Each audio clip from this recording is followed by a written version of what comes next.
इसलिए मैं कुछ मामले में बहुत बदतमीज हूं।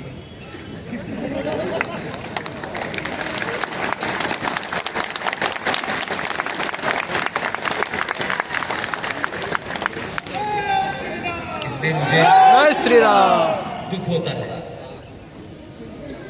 कि मोबाइल क्या आया है और ये फूल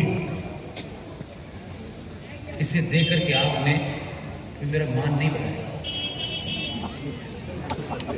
फूल देने से मेरा कोई मान नहीं बढ़ता। न मैं नेता हूं, न किसी पद पे हूं, न पद पे होना चाहता हूं। मैंने जिस कारण से 2012 में सब कुछ छोड़ा है वो फूल लेने के लिए नहीं छोड़ा।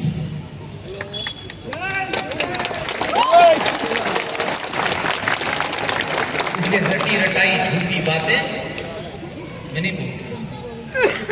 उसके लिए एक तैयारी करनी होती है। फ्लो ऑफ थॉट होता है, वो रुक जाता है। अगर वो फूल न भी देते तब भी मैं उनकी इतनी इज्जत करता। लेकिन लोग समझते हैं कि माइक पे खड़े होकर आए बाएं शाएं कुछ बोल दो ताली बज जाएंगी, फूल माला पड़ गई, लोगों ने कंधे पे बिठा लिया, राम नाम सब।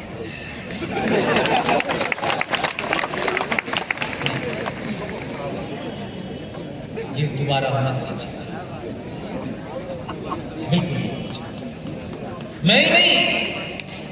मैंने जिन जिन का नाम लिया है, अगर उनमें से कभी कोई आ जाए तो मत पूछिए।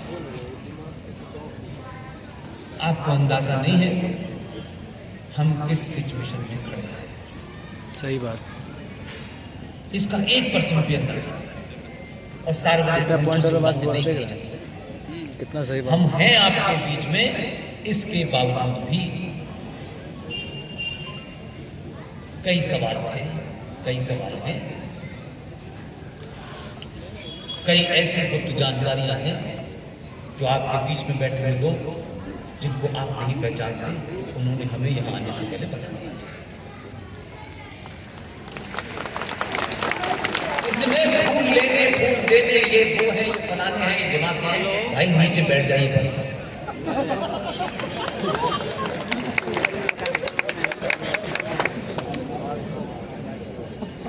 उन्नीस 1946 में जब गुप्तदान हुआ था तो उन सारे वोटों को जब खोला गया तो उस पूरी प्रोसीडिंग को आचार्य जी.वी. कृपलानी देख रहे थे। उनके सीधे हाथ पे पिताजी बैठे थे, उल्टे हाथ पे सरदार पटेल बैठे थे और सामने फूल वाले चचा। आप यहां से अंदाजा लगाइए कि जब नीली आपकी गलत रखी है तो 70 सालों में तो आपका यह हश्र हो नहीं था। आप मकान बनाते हैं तो नींव को सबसे ज्यादा उसकी पूजा तक करते हैं, लेकिन इस राष्ट्र की, इस देश की जब नींव पड़ रही थी तभी उसमें मट्ठा भी डाल दिया। तो आपका आज जो हश्र हो रहा है, जब तक उसको नहीं जानेंगे आप सही रास्ते पे जा नहीं पाएंगे। तत्कालिक तौर से ऊपर पानी लगा लगा के पत्तियों को साफ करने से पीपल की जड़ मजबूत नहीं होती। आचार्य जी.वी. कृपलानी ने उन 15 वोटों का जो डिब्बा खोला था तो आज आपने एक नया शब्द सुना होगा कि ये ईवीएम मशीन हैक कर दी गई। भारत के इतिहास में कांग्रेस पार्टी को अपना अध्यक्ष चुनने के लिए ये कोई आज के समझदार नहीं है, ये पुराने समझदार हैं। इन्हें उस जमाने में मालूम था क्या करना। नहीं, क्लिनिक में नहीं होता रहा। 1946 के चुनाव में जहां कांग्रेस का अध्यक्ष चुनना था उसमें मशीनें हैक हो गई। डिब्बा खुला, आचार्य जी.वी. कृपलानी ने नहीं निकलेगा। 15 में से 1 वोट पट्टा भी सीतारमन को मिला, हो गया क्या? 14 में से 2 वोट इनवैलिड हुई, 12 वोट लोग सरदार पटेल को मिली। कोना जोर मलहम।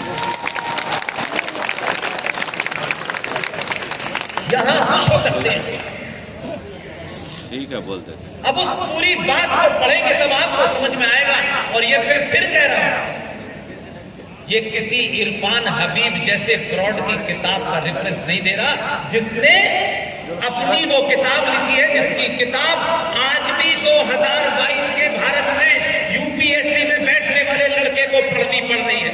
उस किताब में वो लिखता है कि शिवाजी एक पहाड़ी चूहा था। अगर आपको यूपीएससी में पास होना है तो यही लिखना पड़ेगा। आचार्य जेबी कृपलानी ने इस पूरी घटना के ऊपर एक किताब लिखी है।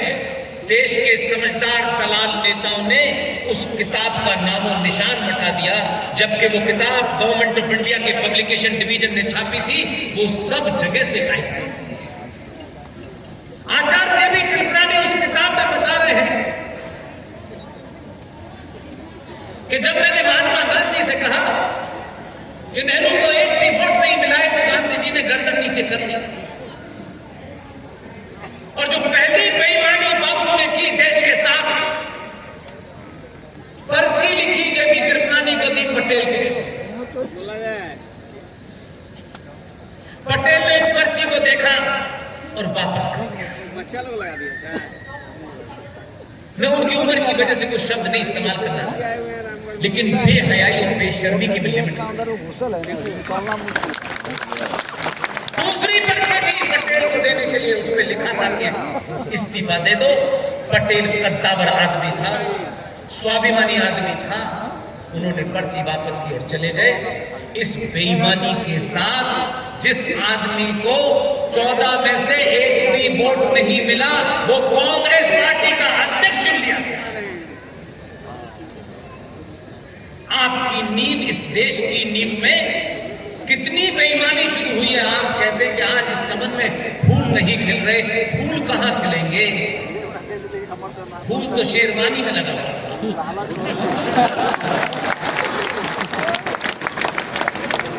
और आचार्य जेबी कृपलानी की एक किताब गायब है। हमारे गुड़गांव में एक मित्र थे, जब हमने जिक्र किया और फेसबुक पर डाला तो उन्होंने मुझे कहीं से पीडीएफ भेजी, तब उसमें से मैंने रेफरेंस लिया। वो जेबी कृपलानी ने लिखा है, किसी और ने नहीं लिखा। और आप सोचिए, इससे दूसरी बड़ी बेईमानी, वो अध्यक्ष चुन लिए गए क्योंकि उन बापू का कहना था कि इनसे अंग्रेजों के थोड़े अच्छे ताल्लुकात हैं, ये थोड़ा अंग्रेजी बोलता है, इसलिए इसका अध्यक्ष बने रहना ज्यादा जरूरी है। क्योंकि जल्दी ही ट्रांसफर ऑफ पावर होने वाला है, क्योंकि जो कांग्रेस का अध्यक्ष बनेगा उसी को प्रधानमंत्री बनेगा। दूसरा सबसे बड़ा झूठ भारत का हर बच्चा बेचारा आज भी ये बोलता है कि भारत के पहले प्रधानमंत्री कौन थे? बताया जाता है पंडित जवाहरलाल नेहरू। अब ये बात कही जा रही है, लेकिन सच नहीं है। भारत का चुनाव तो 51-52 में हुआ है, संविधान 50 में आया है। तो ये जो बाप हमारे चाचा थे, इन्होंने शपथ कब ली? 2 सितंबर 1946 को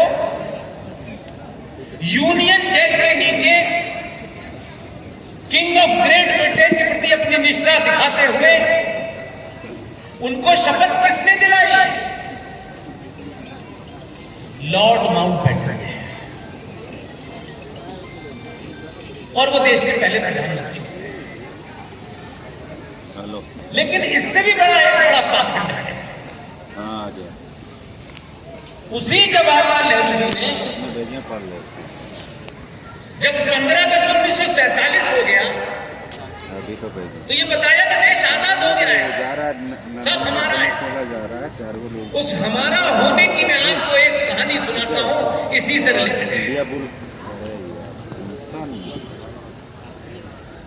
जब ये सब कुछ हो गया तो ब्रिटिश इंडिया यानी गुलाम भारत का, ब्रिटिश साम्राज्य का जो आखिरी वाइसरॉय था, जिसका नाम लॉर्ड लुईस माउंटबेटन था, ये कितनी खूबसूरत आजादी है कि 15 अगस्त 1947 को जब आप जश्न मना रहे थे कि भारत आजाद हो गया, उसी वक्त अंग्रेजों का आखिरी वाइसरॉय भारत का पहला गवर्नर जनरल बन गया।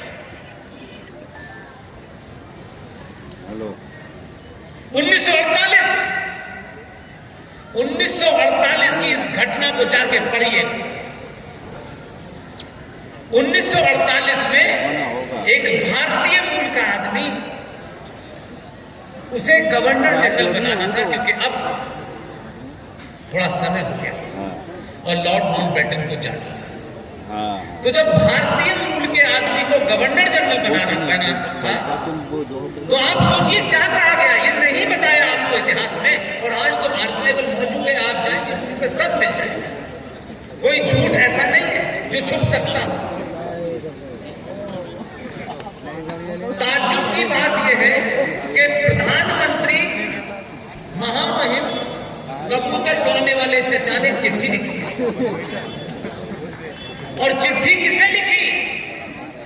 ब्रिटेन के राजा को लिखी, और उससे कहा कि आपके द्वारा भारत को जो डोमिनियन स्टेट का दर्जा मिला है, उस डोमिनियन स्टेट की सरकार के प्रधानमंत्री के नाते मैं आपसे आज्ञा लेना चाहता हूं कि सी राजगोपाल को मैं गवर्नर जनरल बनाना चाहता हूं, आप इसकी इजाजत दे दीजिए। हम आजाद थे। अब पता चला कहां पहुंचे हैं। कमाल के लोग हैं भाई, सबको सब कुछ पता है। इस जनरेशन को सच बता दीजिए, ये हर मोहल्ले हर शहर में रामगढ़ बना देंगे। आपने इनसे झूठ बोला है, अपने बच्चों से झूठ बोला है। कौन सा स्वार्थ में नहीं जानता। झूठ का भी कोई अंत होता है। झूठ चल रहा है। अब बापू की बात सुनिए, ये सब डॉक्यूमेंट है। प्रोफेसर कपिल कुमार मेरे बड़े भाई जैसे हैं, 3 मूर्ति में है, जहां अकेले चाचा नेहरू ने जगह घेर रखी थी। आपने दिल्ली में जिसे बुलाया उसने कहा नहीं, सारे प्रधानमंत्रियों की जगह है। वो वहां बैठे हैं, तमाम डॉक्यूमेंट निकालते हैं, हर दिन एक नई बात बताते हैं। जब भारत का तिरंगा यूनियन जैक की लगाने की जगह बात हुई, तो ये सब डॉटेड है, कोई कान में किसी के कहा ऐसा नहीं है। तो नेहरू ने कहा कि जब ये यूनियन जैक उतरेगा और तिरंगा लगेगा तो माउंटबेटन को अच्छा नहीं लगेगा। उन्हें माउंटबेटन की ज्यादा चिंता थी, इसलिए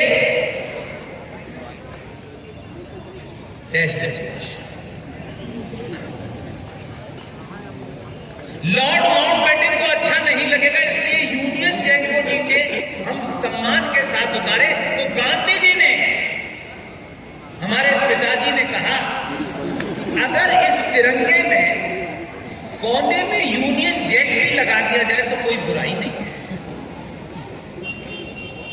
हम यहां से चले थे, और ताज्जुब उस वक्त होता है जब गांधी जी ने कहा कि कोई फर्क नहीं पड़ता, आप यहीं ठहर जाइए और भारत और पाकिस्तान जो बना है उस पर आप ऊपर से देखने पाएंगे। हम वहां से चलते चलते कहां पहुंचे बताओ आपको। 1955 में देश का प्रधानमंत्री कौन था? ये तो सबको पता होगा, पंडित। कौन से पंडित, कहां के पंडित, आज तक पता नहीं चला। लेकिन पंडित लगाने से कई कुकर्म छुप जाते हैं। 1955 में, 54 में, 53 में, 62 तक पंडित जवाहरलाल नेहरू इस देश के प्रधानमंत्री थे। ये घटना इसलिए हमारे देश में घटती है, ये छुट भइये लोग, ये छोटे छोटे दलाल इसलिए आपको मूर्ख बनाते हैं कि आपको ये लगता है कि जो पद पे बैठ गया है वही ज्ञानी है। मैं मानता हूं कि जो पद पे बैठ जाता है उसका ज्ञान से कोई संबंध नहीं। सनातनी हिंदू समाज ज्ञानी अगर सड़क पे भीख भी मांगता है उसका सम्मान करता है, लेकिन एक हमारे यहाँ पर पार्टी डाली गई, जो बड़ा पद पे बैठा है वही ज्ञानी है। हमारा एक्सपीरियंस कहता है वही महामूर्ख।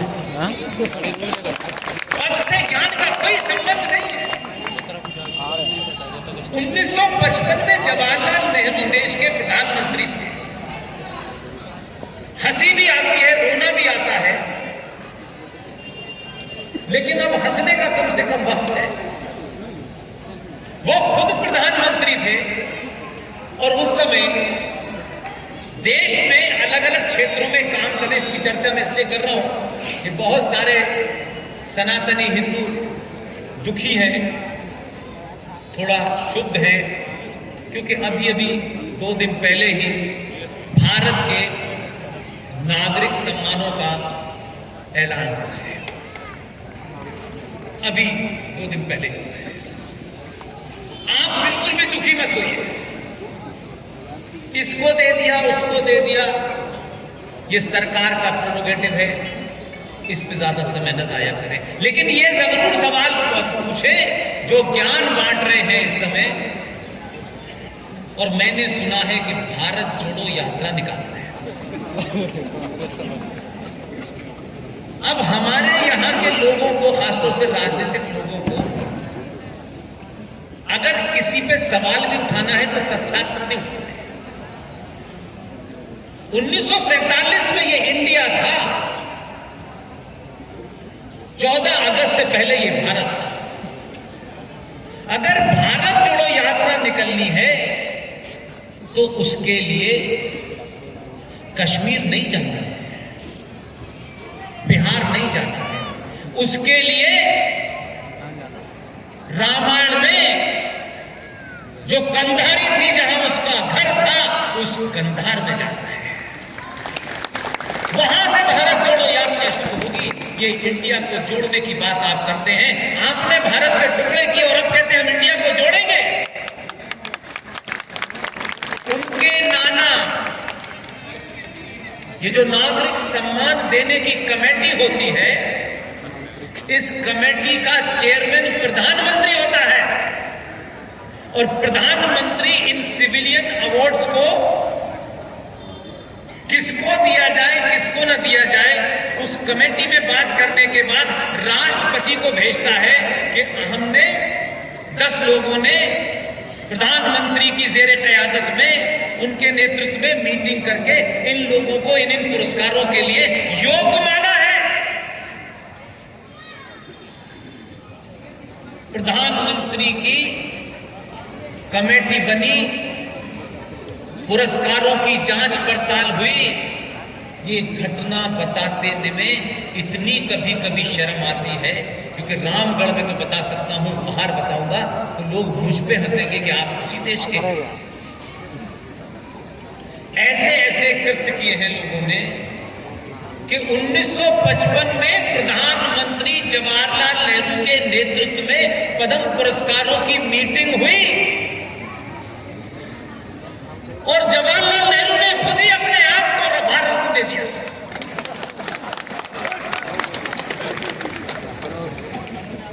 इस बेहयाई बेशर्मी से दुनिया में आपका सर ऊपर उठेगा या शर्म आएगी आपको?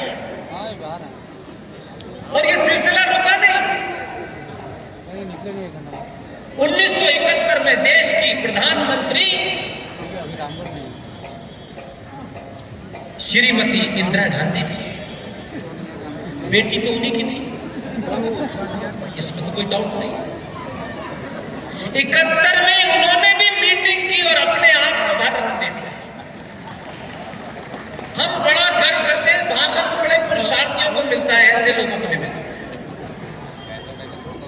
तो सवाल सबसे बड़ा यह है कि आज आप जिस स्थिति में खड़े हैं उसका इतिहास नहीं जानेंगे, तब आपको कैसे पता चलेगा कि आपकी ये दुर्गति हो क्यों रही है।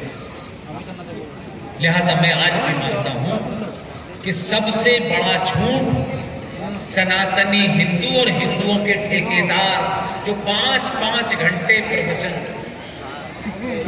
यहाँ प्रवचन, वहां प्रवचन, सुबह से शाम प्रवचन, लगातार पिछले 90-95 साल से प्रवचन दे रहे हैं। उनके प्रवचनों से देश में बंटवारे के समय 11.5 लाख सनातनी हिंदुओं की हत्या हुई, तब भी वो थे। कश्मीर हुआ तब भी वो थे, बंगाल हुआ तब भी वो थे।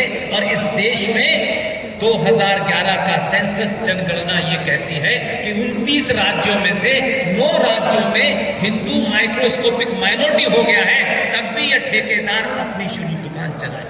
9 राज्यों में कोई सुनना नहीं चाहता। सबको लगता है आज अभी हमें कुछ मिल जाए, और जो ये कहते हैं कि हमने सब कुछ छोड़ा है, उनको तो सब कुछ चाहिए। इसलिए मैं आपके सामने 2 घटनाएं रखना चाहता हूं। राम मंदिर बन गया, आप बहुत खुश हैं, तत्कालिक तौर पे मैं आपकी इस खुशी में शामिल हूं, तत्कालिक। लेकिन इसका यह मतलब नहीं है कि राम मंदिर बनने से मैं दुखी हूं। मेरी एक चिंता है, और ये चिंता तथ्यों पे है, मेरी आंखों के सामने की चिंता है, इसलिए कह रहा हूं। करोड़ों का बन रहा है, बड़े सारे लोग उसमें ज्ञानी बैठे हुए हैं, सब कुछ हो रहा है, लेकिन एक कृत्य छुपाने के लिए कितना बड़ा स्वांग और ड्रामा हो रहा है। और इसमें सब शामिल है, एमएलए एमपी सब शामिल है, और हमारे वाले ज्यादा शामिल हैं, जिन्हें आप अपना कहते हैं। ये सवाल पूछ लेंगे तो बुरा लग जाएगा, और हो सकता है आयोजकों से वो अलग सके, अगली बार मत बुलाना कुछ पूछे।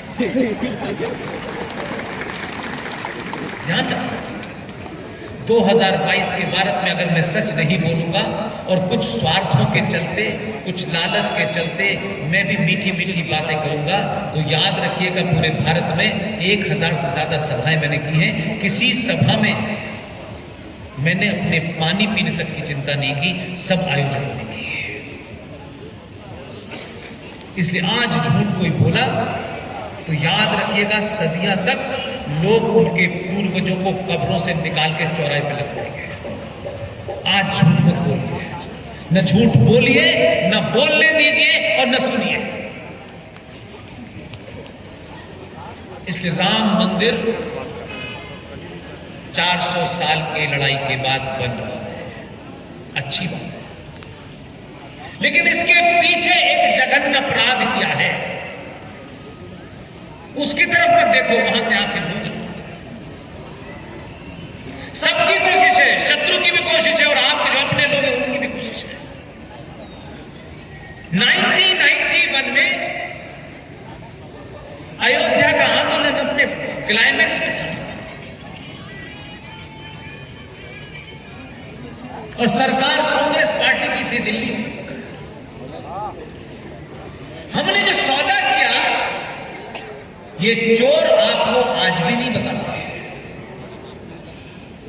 किसने इनको ये ताकत दी कि हमारे बिहाफ पे हमारा सौदा करें। लेकिन हमने सौदा इसलिए करा कि तत्कालिक तो कम से कम अयोध्या हमें दिल्ली पहुंचा देगी, इसलिए बाकी के बारे में छोड़ दो, अभी बात नहीं करनी, और चुपचाप समझौता करके बाहर निकले और किसी को पता ना चले। और हम बताएंगे नहीं, ज्ञान सब बांटेंगे कि महाभारत में समलैंगिकता थी कि नहीं थी, 40,000 साल पुराना हमारा डीएनए है कि नहीं है, हर मस्जिद में शिवलिंग क्यों ढूंढना है, ये सारा ज्ञान तो हमको बता रहे हैं, लेकिन असली बात नहीं बता रहे। 1991 के अंदर भारत की पार्लियामेंट के अंदर एक जघन्य अपराध हुआ, और कांग्रेस पार्टी के साथ अंदरूनी तौर पे गुपचुप एक समझौते के तहत आपने सनातनी हिंदू समाज का सौदा किया। कहा गया कि साहब ये जो देश में कुल मिलाकर के कोई उनकी गिनती जिसपे समझौता हुआ है वो 42,000 मंदिर है।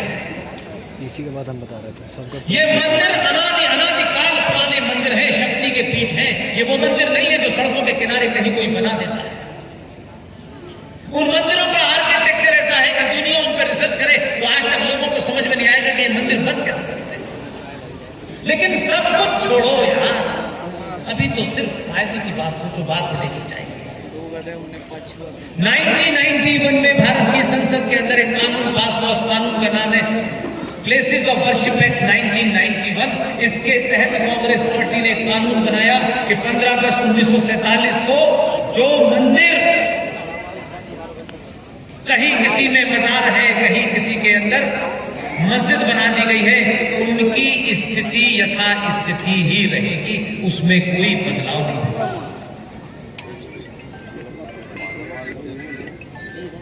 पता ही नहीं चला।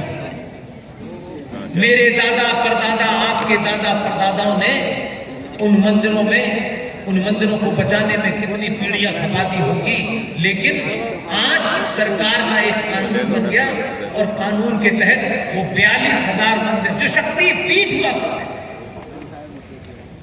उसमें इस्लामिक आक्रांताओं ने, जिहादियों ने कहीं तोड़ के मस्जिद बनाई, कहीं मजार बनाया, कहीं मंदिर के ऊपर मस्जिद बना दी। सरकार ने कहा अब इनका स्टेटस ऐसे ही रहेगा। कानून बन गया, पास हो गया। इस देश के लोगों को बताया कि हमने सौदा कर दिया है। पार्टनर मुझे दिक्कत हो खुशी है इस बात कि लड़ाई सिर्फ पर देख सकता है लाइव माइक और डाइस पे खड़े होकर भाषण देने से नहीं। हमारी टीम जिसका सबसे युवा साथी विष्णु शंकर जैन ने सुप्रीम कोर्ट में से चैलेंज किया है, उसकी सुनवाई हो रही है और अपने पक्ष रखता है कि भारत की संसद को यह अधिकार किसने दिया, भले ही वो चुनी हुई हो। कल भारत की संसद में कोई नया कानून हो जाए कि कल से इस देश के अंदर इस्लामिक राज स्थापित होगा, तो ये 95 करोड़ हिंदू सिर्फ इसलिए मान जाएगा कि संसद में पास हो गया है। चौराहे चौराहे, गली गली जो एमपी था उसे दौड़ाना है।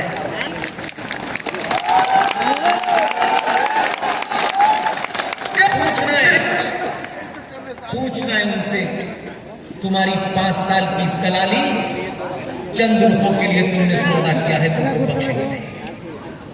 विष्णु शंकर जैन ने जब ये मुकदमा किया तो कुछ लोगों को तकलीफ, चल रही थी उनका ये टेलीफोन कर करके जजों से कहा जा रहा है कि अभी फैसला मत कीजिए, अभी तो पहली बार ले लेना है, 70 साल में हमें खाने।